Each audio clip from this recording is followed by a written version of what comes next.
Si vous êtes nouveau sur la chaîne, n'oubliez pas de vous abonner et d'activer la cloche de notification. On commence. Gregma connaît bien Francis Ngannou, puisqu'il a eu l'occasion de le rencontrer sur l'une de ses vidéos.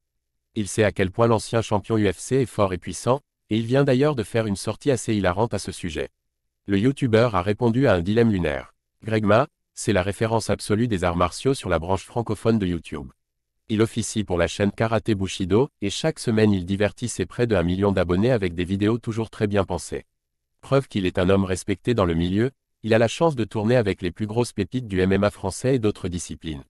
Il y a quelques années, quand Francis Ngannou était encore à Paris pour s'entraîner avec Fernand Lopez, Grégory Boucher-Laguem de son vrai nom a même eu la chance de le rencontrer et d'échanger quelques mots avec le Predator. Forcément depuis, il suit sa carrière avec une attention particulière et il ne fait aucun doute qu'il sera derrière lui pour son duel tant attendu face à Tyson Fury. Francis Ngannou contre un gorille, qui gagne?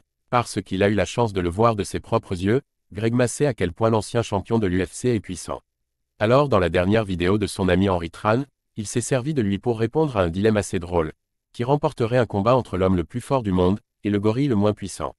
On parle du plus faible des gorilles adultes. Si on parle du gorille le plus vieux, qui est à 10 secondes de mourir et qui lutte pour arracher une dernière feuille d'un arbre, Francis Ngannou peut arriver par derrière et lui mettre un coup de coude dans la nuque, c'est terminé. Je pense que Francis, il le tue ce gorille. Sinon un gorille adulte en pleine forme met un coup à n'importe qui et bonne nuit. Si je n'ai pas le choix, je pense que ma technique serait la self-défense et lui taper dans les parties intimes.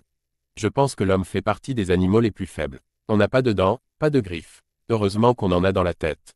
Bref, Francis Ngannou vainqueur contre le gorille le plus faible au monde. Si la maltraitance animale n'est jamais la solution, la question a au moins le mérite d'être divertissante. Si pour Gregma et Henri Tran la victoire de Francis Ngannou ne ferait aucun doute contre un gorille en fin de vie, il ne faut pas oublier que ces derniers ont entre 6 et 15 fois la force d'un adulte, même âgé, ce grand singe pourrait donc faire des dégâts à n'importe qui.